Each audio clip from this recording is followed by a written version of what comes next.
Hello, you dear listeners, and welcome back to our game utilizing the Absurdia system, Into the Looking Glass. And we now have our next player that will be joining into the group, but I will not be using the moniker Traveler for them. I have to use a different term for them. We are meeting a Denizen.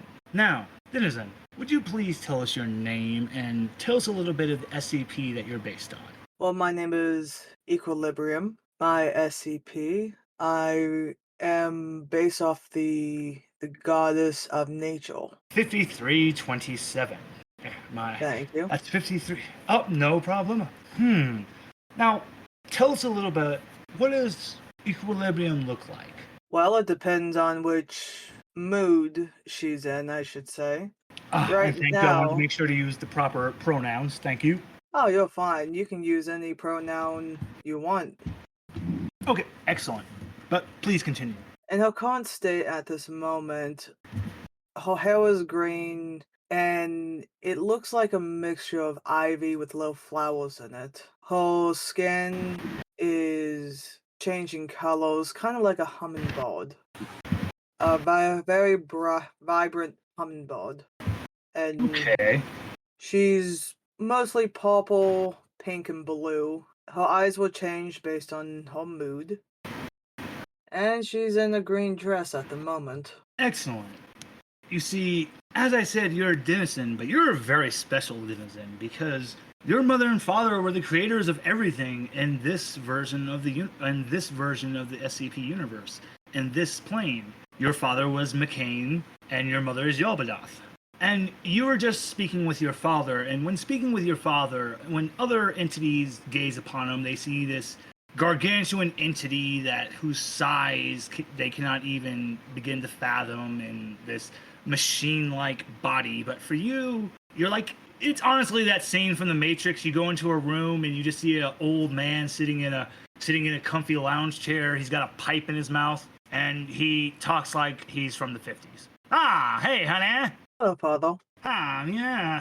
Are you ready for the big bash tonight? Are you ready to shake your booty, as they say, like the kids say nowadays? Your father starts to embarrassingly dance like an old white man. I'm slightly cringing, but I'm trying not to show it. Ha ha! Daddy knows how to cut a rug. Yes, you do. Now, honey, I called you in here because your sister has delivered to me some very unsettling news, and I'm sorry, but I cannot allow you passage anymore into freedom of traveling the plane anymore. I am passing you into the care of Mr. Creep. What? my master, my lord. This entity it looks like just a cloaked entity, but the cloak is just made of rotting leaves, and his flesh is just an onyx black ash with veins of grayish ash crackling in between. The eyes just like static. Yes, my lord. Oh, My left eye is God. twitching. Oh, you son of a bitch, you creepy ass motherfucker. Get away from me. Yes, I will make sure your daughter is protected. I'll take her to the woods. Wait.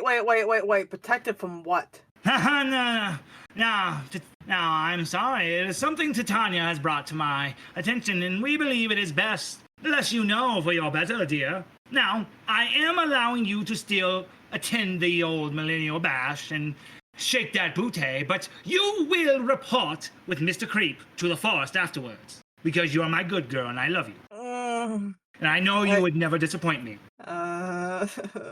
Who's my baby girl? I am. Good. I just want you to be protected, honey. These are turbulent times we're going to be going into, so I need you safe. And what could possibly threaten me of all creatures? Something that makes even your father fear. That's enough. Stop trying to pry it out of me now. I know how you are, little lady. Oh god, is Mother on her mood again? You just hear, like, obnoxious crashing and bashing coming from a direction, and a door that's made of flesh appears on the wait a minute, monitor. she's in a good mood today. Still, you hear crashing and bashing and screaming coming from behind the door. And to anybody else, what they see is like a gargantuan snake with like a goat's head with antlers, dragon-like limb. It just a horrifying mixture of all this. But to you, because you're of the highest plane, you just see your fucking mom, who looks like a woman from the 50s, but she has curlers in her hair, and she's wearing a polka dot dress. And she has an obnoxiously long cigarette in her mouth. I told her I could grow her bud of tobacco. She wouldn't listen to me. The door like literally gets kicked and swung open. Your mom pokes her head in and goes, "Is that the smart ass I hear?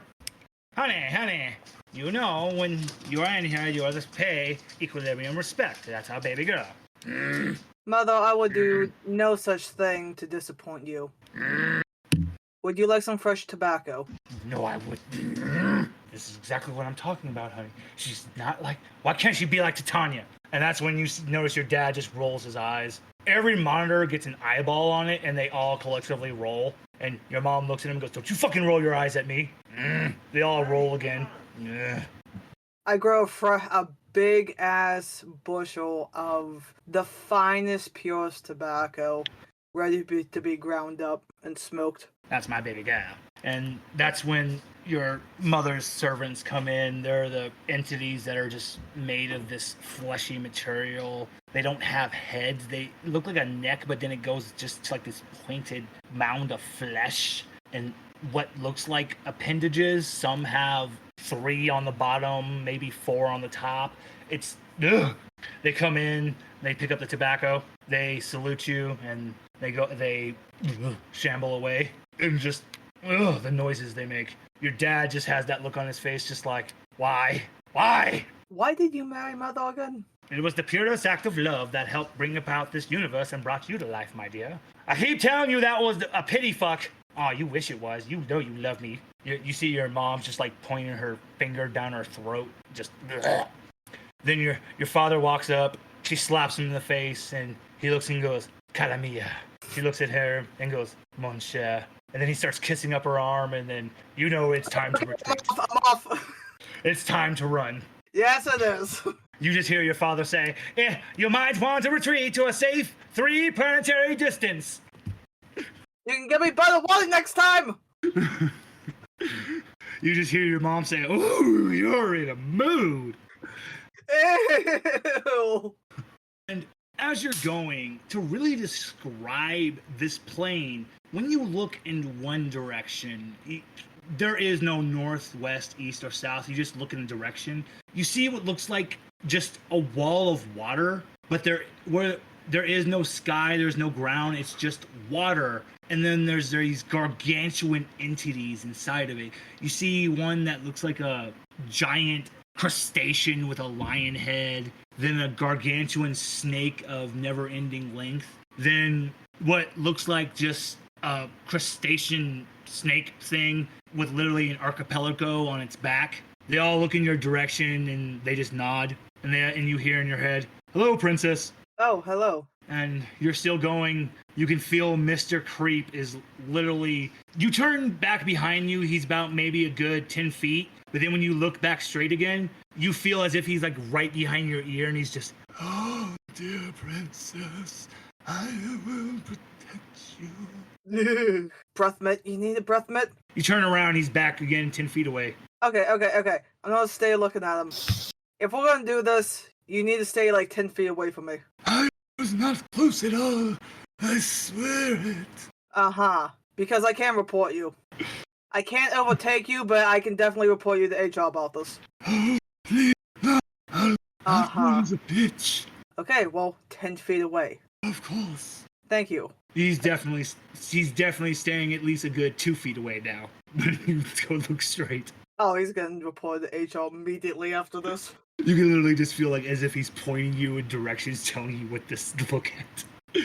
And you gaze in other directions, you see other instances of what would be in other planes be called SCP-4000 and all the Fae. Well, what would have been the Fae, but those places are all fucking deserted because you know where they are, because you could hear that obnoxious fucking music even this many light years away. And, but you still see that one miserable version of 4000. And there's the miserable version of all the Fae. They don't get to attend the Millennial Bash. Huh, there's some weird guy there. Wait, is that Hatter?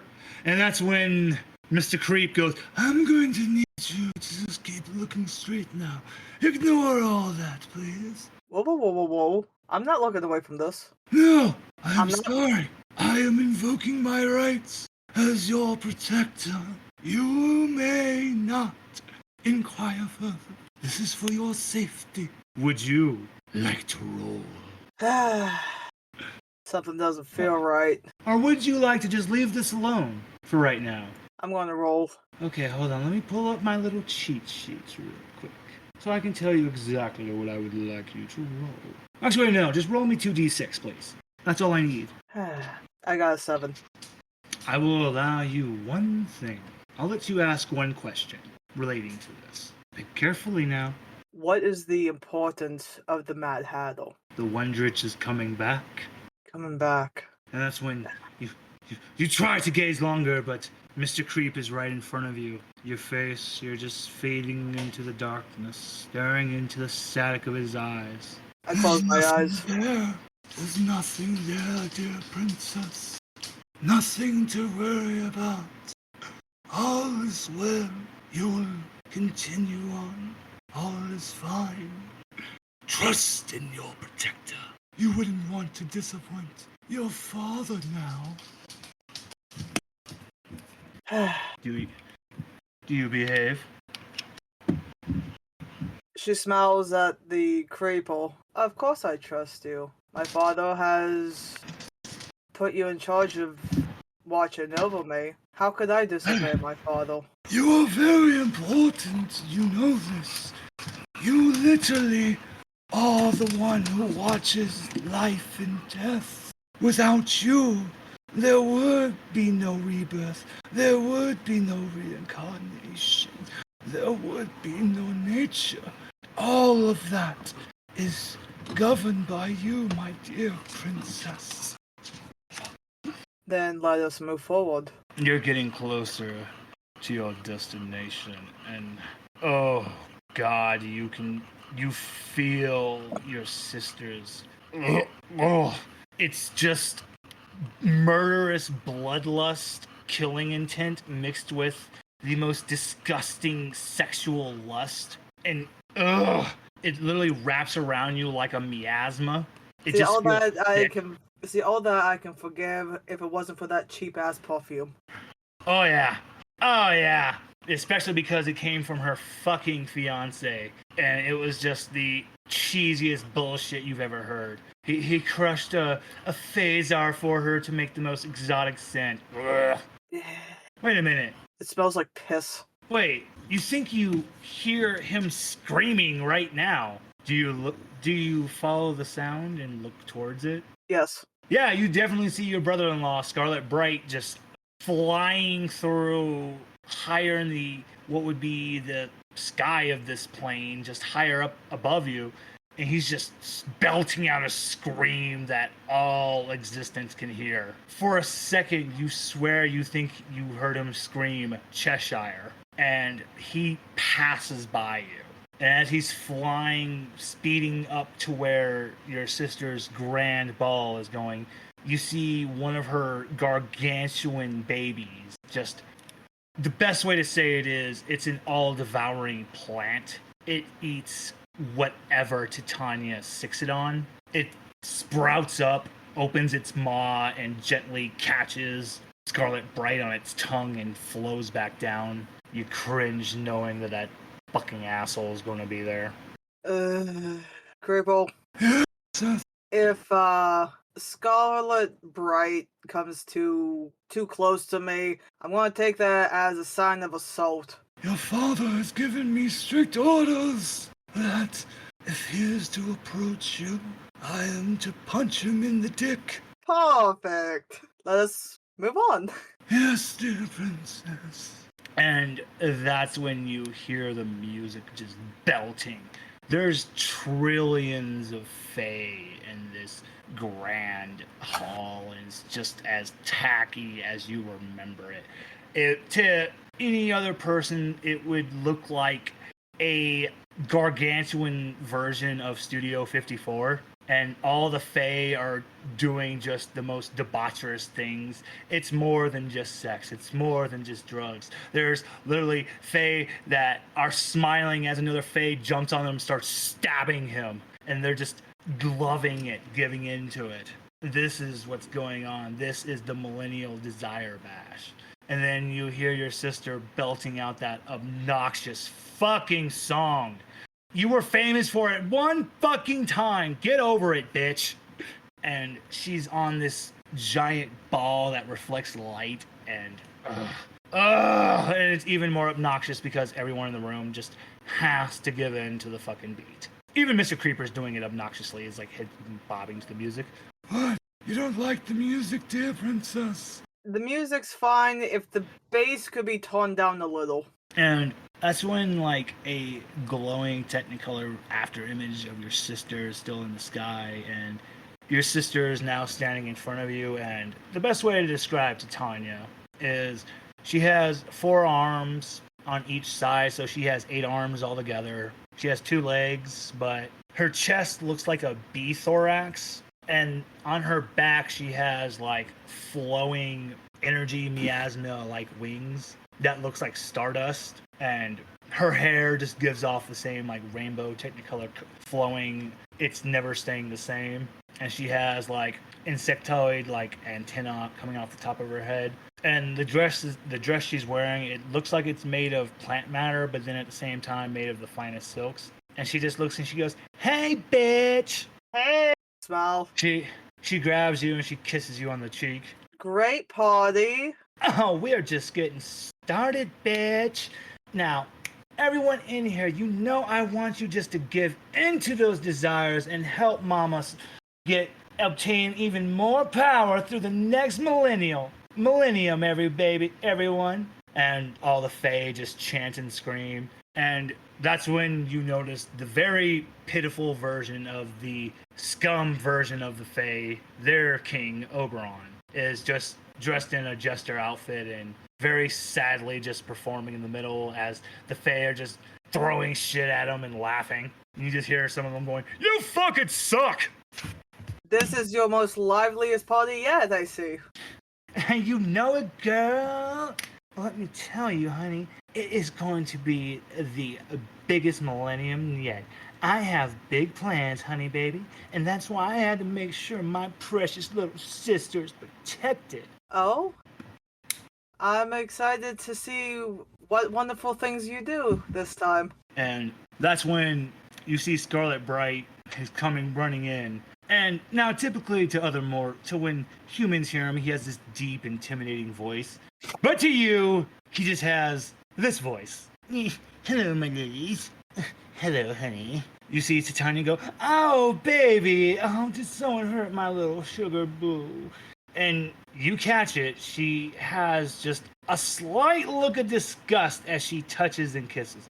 "No, honey. Oh, I see your beautiful sister has joined us for the festivities tonight." I force a smile. Scarlet, it's so wonderful to see you again. Hey, so I see you're finally speaking to me again. How can I not? This is my sister's biggest day yet. I'm glad to see you finally have matured over all of that in the past. I mean, those entities were just pure filth. I mean, that's why we have that example right there in the middle. "This guy fucking sucks!" You see one of the Fae like throw a brick in Oberon's nuts, and he like collapses. Oof. Oh, he's gonna feel that. A constant reminder. In the sink, this was someone known as the Red King. The Red King. To me, he's just a little bitch. I'm gonna look at my sister. My best and favorite sister ever. Can you go grab Yeah, me? girl. Can you grab me your best drink? I'm a little thirsty. Oh, Oh, so you're finally gonna step it up and grow up, baby girl. Oh, I'm gonna get you my special brew. Mm-hmm. And she like hovers away, and I look at Scarlet Creeper real turns. fast. I look at Creeper real fast. He's too close to me. You just hear Scarlet go, "Arr!" And he's on the ground, just grabbing his crotch. Step. If you even look towards the princess again, I'm ripping them fucking off. I'm just gonna shove him away with my foot. Scarlet King. Just like, You just hear him say, "This is hot." nope. I kick him. Call me scum. Yo, bad, you should feel bad. He's in pure bliss. God damn Mr. it. Mr. Creeper just puts a clawed hand. And see, the scary part is that the arm comes from the bottom of his cloak. So this arm is like has to be a good like 9 feet long. And he puts it on your shoulder and goes, "My dear, you're not going to win this one." No, I realize. And you're acting so superior anyway, Creeper. Did you even tell her where she's being taken to? Yeah, it was the reason why she started hating me, especially. My balls hurt. You're a fucking asshole. What was that? Don't worry about it, dear princess. No. I have to Princess. worry about it. Because if everyone else knows outside of me, doesn't that put me in greater danger? Princess, I know you had some past with some of the wondrous entities, and you weren't quite fond of their imprisonment. And where I'm going to be taking you is to the one that I think you were quite fond of the most. I'm sorry, It's did the you just flower. tell me... Wait, whoa. Did you just tell me that you're taking me to a prison? Yes. Get me a drink. Your sister is just here with a frothing brew, and she's like, "Come on, baby girl, chug a lug. This is my special bottomless glass, bitch." I grab it and I drink all of it. Oh no, oh no. See, equilibrium. This is a never-ending glass. I want you to roll me 2d6. I got a 10. Oh, you just drank the equivalent of 10 kegs. Oh. Of the hardest liquor in the universe. I think you drink 10 kegs of some fluid. Oh my god, my baby girl! And that's when your sister takes you, and she's never seen this side of you. And you're dancing, grooving with your sister. And for this show that you've done, I'm going to let you see something from your sister, because she's been drinking too, so she's a little loose with what she's saying. And as she looks at Scarlet King, and you just hear her slip and say, "He makes me fucking sick." Oh, I'm not gonna say anything. I'm just gonna listen. And I'm gonna talk while I listen to my big sister. Baby girl, will you accompany me? Your older sister's feeling a little upset, and I could use some family now, and I don't have mother. Will you come with me? Of course. You're my big sister. I love you. Your sister's taking you, and as the walls are moving and changing, the vines shifting to her path, you've been to your sister's room. This is not the normal path you're going. You're going to a different room. It's deep down. And as you get in there, you see, I need to know how you would react to seeing this. Am I still drunk? No. You see, sitting on an altar with candles lovingly surrounding it, you see that fucking shard. This is something I did not expect, my dear sister. I have to be able to see him. See who? The only one that could ever be for me. Why I'm doing all this. Why I stirred the pot and started to wake up someone, and started a little. Your sister burps. She starts to cry a little, and she like falls in front of the altar. And you see inside that glass, you see what looks like a floating cat with purple and gray stripes, and he's talking to a humanoid female, and they look like they're longingly looking at each other, and your sister's just like biting her bottom lip, and her legs are quivering as she's just staring at, going, Cheshire. I walk over to her and I rebel back. Dearest Father was sister, a fucking idiot. So was Mother. They were all stupid except for you. This is why I only like you. sister, if I may ask, if this is the creature who has your heart, why not go to him? Because he's locked away. Sadly, there's no body waiting for me on the other side because there is no more Titanias, my dear sister. The Titania that would have been in this plane has been long. Well, she was a delicious meal. Your sister laughs.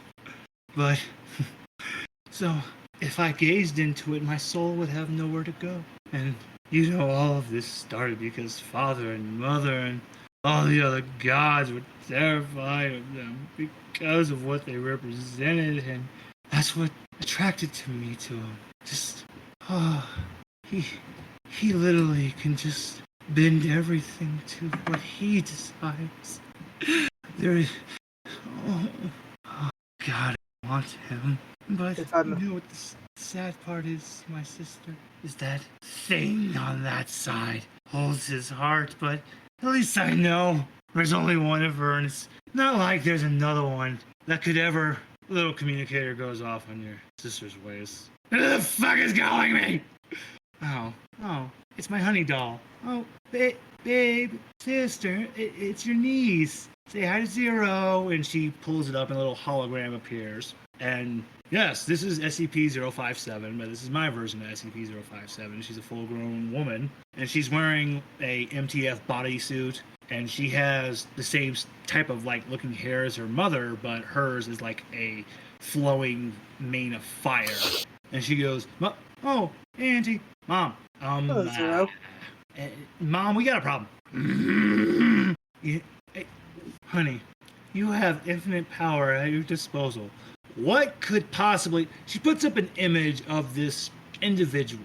It's a female, and she's walking with what looks like a... Oh my God, you recognize it. Those things were called bandersnatches. They were Cheshire's pets because he saw that his brother was lonely, so he created a species of creature so his brother would never be lonely whenever he's gone. You recognize that creature, but it's a puppy version of one. It's an infant version. And you look and you see the outfit she's wearing, and that's when you turn your head super quick back to the glass, look at the cat and the chick that's dressed wearing the same outfit. You look back to there, and you look at your sister. She's literally almost bitten her bottom lip off in sheer fucking murderous rage. And she goes, "Who the fuck is that?" And your sister now has taken the size of like Jupiter. Still, my dearest sister. She shrinks back down. Oh, babe, I'm so sorry. You're allowed to have your feelings, my dearest sister. I almost ruined the big day for everyone. Honey. Yes. I'm sorry, sister. I meant Zero. Zero. One of my favorite of my children. Besides your baby brother, 9, you know no one will be my favorite over that little ball, my little squishy ball of joy. Mom, please stop. Ew. You will learn to love your brother. I hate him. Anyway, so her name is Saren, and she freed the Red Queen. So you just felt a entire cosmos just explode. You look at your sister, her fingers are gripping into all of her fingers are gripping into all of her hands. Her golden blood is just pouring from her hands as she's squeezing in sheer rage. Sister, what matter is this? What is going on? The wall like expands all the way to where Mr. Creeper is. The floor grabs him and pulls him into the room. Take my sister to where she needs to be and make sure she is safe. Zero, honey, I'm not prepared for this. This is things are going to change around here. And, well, I'm doing this for the greater good. And she rubs your face, and you blink, and you're in a forest. Oh, what the You hell? think you hear a very sad song. It's just lost. The words would be lost in the forest, can't be found. We feel so alone. Please let us be found. But it's in a very cute little sing-songy way. So it's like lost in the forest, and you feel like the ground is constantly growing. So these woods would never be ending. You look to your right and you just see the corpse of what looks like a man and just what looks like what would have been one of the roots of this gargantuan tree you can't even see the top of started growing from his corpse. Hmm. You hear a shifting in the branches. You think you see like something of bark, leaves, but at the same time, like as if these were limbs just moving. Do you follow after it? Is it heading towards the direction of the song? Yes. Then I follow towards it. And that's where we're going to shift to one of the other players. Now, we go back to Titania, and she's she's already gripped her fingers into the side of her face and dug down, and just golden blood is just trickling down the sides of her face. And she screams for 73, 76. Why yes, Mum. Here we come. The ground opens up. One entity whose arms look like they're made of a strange metallic alloy with interesting looking runes carved into them, and like a bluish tint to his hair and the rune energy. Does like a happy salute, and then the one with the back turned to the back to Titania with reddish hair, and his whole body looks kind of like stone flesh, but with the runes carved in, with these strange runes carved all throughout his flesh with a reddish energy glow going off, and he has these two gargantuan blades on his back. What do you need? We're here to help. Don't answer for me. Well, I always know what you'll say. You don't know me. Why, yes, I do. Tanya starts to rub her temples. Shut up! I need you. Take your squad, take Sweet Riot, and I want you to go take care of that. Points at the image of Saren on the holographic screen display. Why, certainly. We got this, Mum. We'll make sure everything is right as rain. Come on, bro. Away we go. And they start somersaulting and cartwheeling away. Cern, last we left you had just left the Red Queen, and you have been walking through the hedge, and in all honesty, it felt like the Bandersnatch has been leading you, and you finally come to what looks like a spiral staircase that leads to the sky, and just a strange door. And the little guy's just like, and he just starts like yipping at it. I mean, that's as good a place as any. You're getting, so the little Bandersnatch, he jumps up, his little legs got some fucking spring to him. He jumps up and he lands on your shoulder, gives you a little boop with his nose. And just as you start ascending the stairs, you start to hear screams, and then what sounds like machine gun fire. And that is a rapid 180 of where I'm going. You're running, and that's when you see them like coming out of it. They are wearing what looks like tactical full body SWAT gear, but they have gas masks that are attached to their bodysuit that covers their heads, and you just see what looks like tactical red visors on the eyes, and they shift and they look up in your direction and they zoom in. Target sighted. You're reaching the door, and they're charging after you. They're getting to the staircase. And when you open the door, you hear monstrous screams, and you see all these just what would be best described monsters, every version you can think of. And you see the MTFs, well, you don't know they're the MTF, you just see this team of people, they stop, and they all jump backflip off this fucking staircase, and they're pointing their guns at the door. And they go, ah, fuck! We weren't told that we were approaching her floor. Shit. Wait for backup, wait for 73, wait for 76. And so you just hear like a shrill, happy laughter coming from deeper inside of this room, inside this vast dimension of monsters is just bright red. It's like I said, it just goes beyond the eye can see.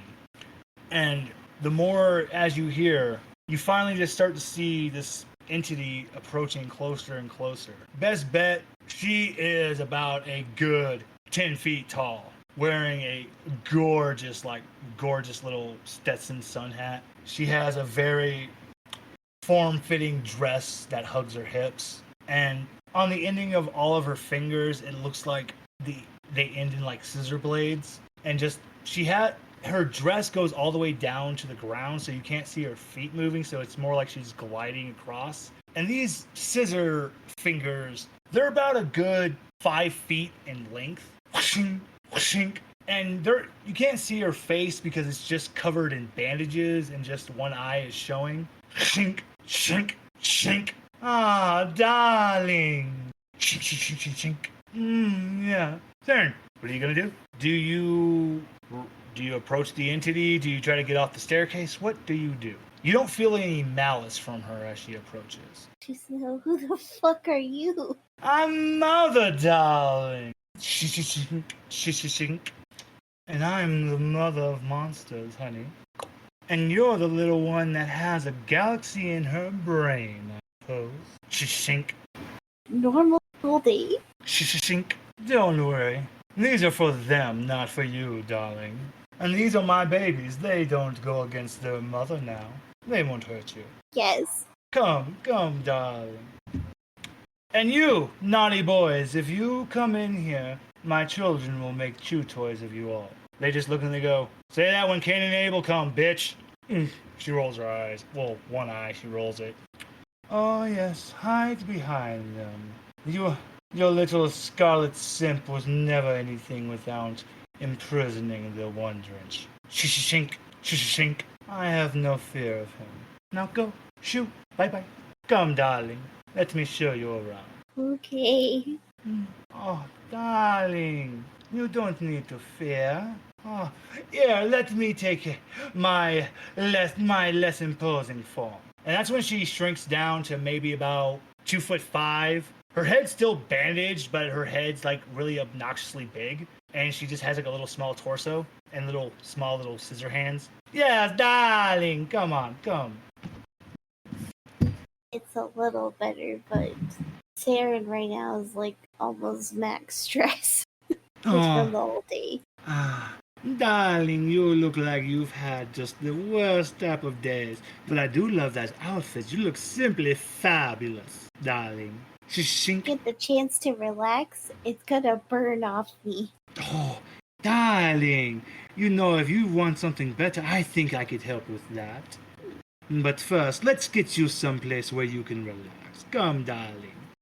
You see, I am not one of little Scarlet Simp's little experiment in slavery flaws. I am not I am not a prisoner. I am me, and I am mother. I was before the little jealous little boy betrayed his brother and became whatever this is. I have been, and my monsters have been. Ah, yes, darling, aren't they scary and beautiful? In another place, the monster like she rubs the tentacles of would be called Cthulhu, and she just happily rubs its giant tentacled maw. Yes, my monsters have truly inspired many planes and people, but because of naughty Scarlet Simp, I cannot send out my monsters to other planes now, because the doorway is closed, and I have been stuck here, and I fucking hate it. But that's where you come in, darling. Come, walk faster. I'm trying. Just her little legs are just obnoxiously fast. You have the longer gait, but she's still quicker than you. You finally approach her gargantuan, massive castle made of flesh. Come in, darling. Do not worry it. This is just an outside aesthetic. It's just to pay to my image. Don't worry. The inside is truly fabulous. It's beautiful. You'll love it. Now come, shut up. Listen, follow me. Come in. The massive fleshy. Oh, you go first. It's just that she's just falling behind all depressed. And the massive fleshy door opens up, and you see a very beautiful, elegant grand ballroom. Italian marble floors, golden columns, just a really nice, elaborate fountain water show. It's just damn. And lots of so there's obviously a bunch of monsters in here, but they just have like the bodies of very well built, muscled men, and they're all just wearing blue jeans and no shirt. So just imagine like a very well toned, muscled man and then a horrible monster head. Just trying not to look at any of them. She's like so mother just looks at you and goes, "What can I say? I have a type." She leads you in and she takes you up to what would best be known as her meeting room. You open it, it's a very beautiful room, just very big plush chairs, a very damn fine desk made of the best mahogany, and you see just a gargantuan chair that it has so many pillows stacked on top, so she would be able to be on top of the desk and lean on it. And she goes, "Come, darling, come, sit, and let mother tell you, and let mother hear of your travels and what's been going on, darling, and what did you do?" It was just normal school, except for the project and having to wear this stupid outfit. And then this car shows up. I get sent to a party with the Red Queen, and they're all cannibals. And I'm being chased by people with guns. It's darling, you said am I mistaken when you said the Red Queen? Now, when you say this, was she a lady of the larger persuasion, or was she on the smaller persuasion and a very, very large head? She was the former and then the latter. She jumps up on her desk and just does like a victory pose, just pointing one of her fingers, her index fucking scissor finger to the sky. "Yes, darling, that's what I'm fucking talking about. Oh, yes. Soon. Oh, I'm sorry, darling. Yes. Ah, this is fabulous. Oh, and I see you have one of the little ones. Oh, I haven't seen one of them since before all of this nonsense. Hello, little cutie." The little puppy Bandersnatch just looks just like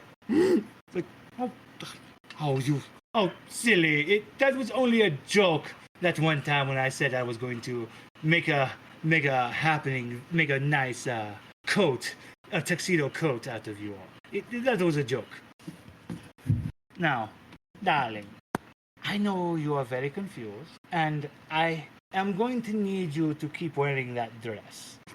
Because I know for one, it is just tearing up someone deep inside when they see you wearing it, and I love that. Well, do you have a way to make it resistant to me? Because my group didn't. Oh my god. She just gives you a look and goes, "Well, I was thinking I could make it indestructible for you, darling." I'll take that over being naked, yes. Good. And I have one other question for you, darling. Do you have a boyfriend or a significant other? Does it look like I do? No! Oh, darling. Now, we're going to have such fun together, darling. Now, you see, I'm going to let you know. You were brought here for a great purpose, little one. Now, you see, I'm bound by the laws of causality, by calamity and causality and fate and all that other such nonsense, darling. So I cannot act against those here in this realm. But you can, and you've already started the necessary steps. And there are others who have been brought in as well that are just like you, darling, that are different, right? And hopefully you will all encounter each other, and you will continue to free more of these interesting individuals. And with each one you free, you will be helping a great deal many of people, and at the same time be helping me by screwing over someone I do not like at all, darling. Little pompous bitch. Screwing That's someone not- over? Oh yes, darling. Screwing. How would you feel knowing that you would be screwing over a god? Do I have your attention now, darling? I don't have anywhere else to put my attention to. Oh no, no. These places can be tricky because you see, how would I not know if these individuals that I am against could have possibly contacted you, and it could have been against my favor, but I see that you are still quite lost in this whole situation. But yes, how would you like to, in some places she's been in books, she's known as the god of fairies, and how would you like to fuck over Titania for me, darling? I don't want to fuck over anyone. Oh, I assure you there's something very much in your favor if you do this. And it's not like I'm going to ask you to do this and just leave you out on your own. I, of course, would ensure you're very much protected and lead you in a helpful direction of where it would be in your best, would help lead you in your best possible direction to help you out. I mean, I'll still do the same even if you would like to just walk away. Because in the end, darling, it's going to be inevitable. You'll still end up helping me out and achieving what I hope for in the end. I That just want to doesn't be sound free. much like a choice. I just want to be free, darling. And that will, in the end, it will coincide with your future goals. Because you see, I've been here for so long and time means nothing to me. I exist outside of time. Past, present, future, I see it all and... oh dear. If anything, I just wanted to see the person that was going to change everything. It doesn't sound like I have much of a choice, so I guess. Well, darling, I'll put it to you like this. Fate is an asshole, but... You're telling me. I don't know where my brain is. Oh, and good luck, darling. And she does a little clap of her hand. You feel like you had seen on the internet people playing this like survival horror video game, and every time the character would go into this area to save, they would call it the safe room. You literally hear that same type of music too as you're sitting in this room. You're sitting on a bed. There's a crate. There's a little typewriter. The Bandersnatch is sitting there on the bed next to you. Everything is calm and quiet. Is everything flame resistant? Yes, you try to burn that outfit. It's not going to burn. Yeah, she's kind of more venting than trying to burn, but her hair starts lighting up in like blue flames, and she's just like, "What the fuck is happening?" It's uncannily quiet, except for the sound of music, of like that safe room music. Other than that, ow, that's something caught in my throat. There we go. There's no one to answer your pleas of what's going on, but you feel something odd about the door as you look at it, and that's when, as you approach it, there's a face on the doorknob. Well, on the key portion. Oh my, is that Miss Alice? She accidentally smacked the face in a panic. And Oh god damn it, ow! What did I do? What do you mean you did? All I am is a door! Just don't normally talk. You're not Alice. My group members made me dress up as. I am Saren. I'm confused. What do you mean? Alice was a person I knew. I've had adventures. What? Storybook where I'm from. Well, my name is Tommy Knocker. You can just call me Tom. But hello. Wow, it's a lot for me to take in. You're telling me. So, I've been. It felt like I've been asleep for so long, and then next thing I know, I'm back in my real form. This is just all so new to me. Wow.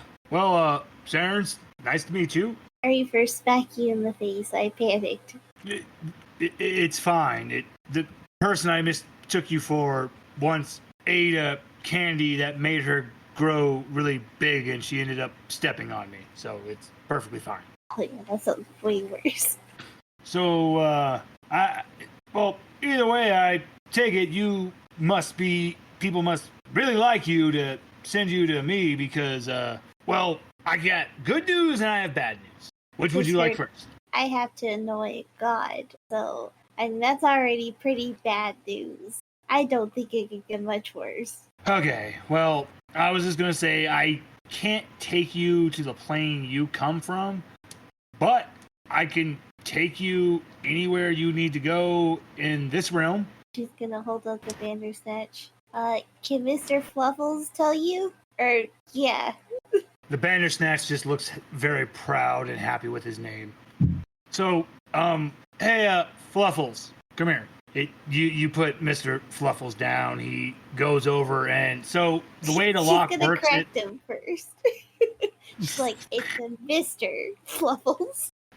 If it could grow an arm, it would just do a face palm. It just goes, Mr. Fluffles, come here. And so the lock flows onto the door down to ground size, so Mr. Fluffles could talk to him. And the Tom is just looking at you. Gotcha. All right. Oh. You sure it's gonna be them? Okay. Well, she's fine. She's got the key. You mean you haven't told her to look at her finger? Well, tell her to. She can't understand you. Oh, okay. Gotcha. How the hell does that work? Oh, okay. Gotcha. All right. Anyway, all right. Well, if they're going to be tailing you, they must have already found a way to be tracking you if they found you that quickly. So I'll take you to the best place to possibly be in your favor against them. So let's roll.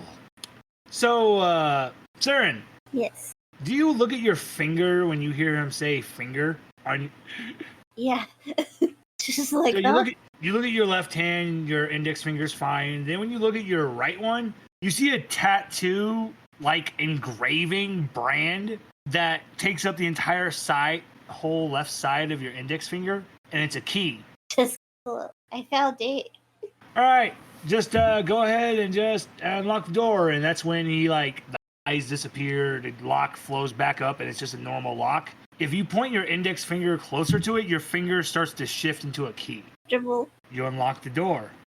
What you come out to, it looks like the entrance to a funhouse or a circus, and you see the doorway looks like a clown's face. Like that? What was that? She's just muttering, don't like that. And as you walk through the doorway, you feel like all of a sudden a poof of smoke goes, and you and the Bandersnatch have just become little miniature walking oysters. Ha, come on. And the doorway for the mouth opens up. And then you start to be pulled along with a whole mass of oysters that look just like you. They have little bonnets and bows and stuff. Now, if you want to really try to listen, you feel like you almost hear something say, "Don't they? Yes. Don't they just look delicious?" Yes. She's gonna try to look around for that place, where it came from. You're looking as you're being pulled through this hallway. You see what looks like each side of the walls are mirrors. And as you're looking, you feel like in one of the reflections, it looks like a clown, but at the same time, a walrus. I see. Are you sure? She's like, Mr. Fluffles, how the fuck do we get out of here? And that is where we will leave off for this session of Into the Looking Glass, dear listeners. If you are enjoying or if you loved this episode and you have enjoyed all of our other content, please remember to leave us a review. It helps us with the algorithm. And share us with all of your friends out there, guys. And we will soon have our coffee page up to where if you want to help us out and buy us a coffee, you can. And when our Patreon page is up, we will have the link up for everyone. We will have exclusive Patreon content available on there for you all, and early releases to where you can have access to it early before everyone else. We have big things coming for Ent in the future, and we are excited that you will all get to be a part of it. So thank you, dear listeners, and until the next one, goodbye!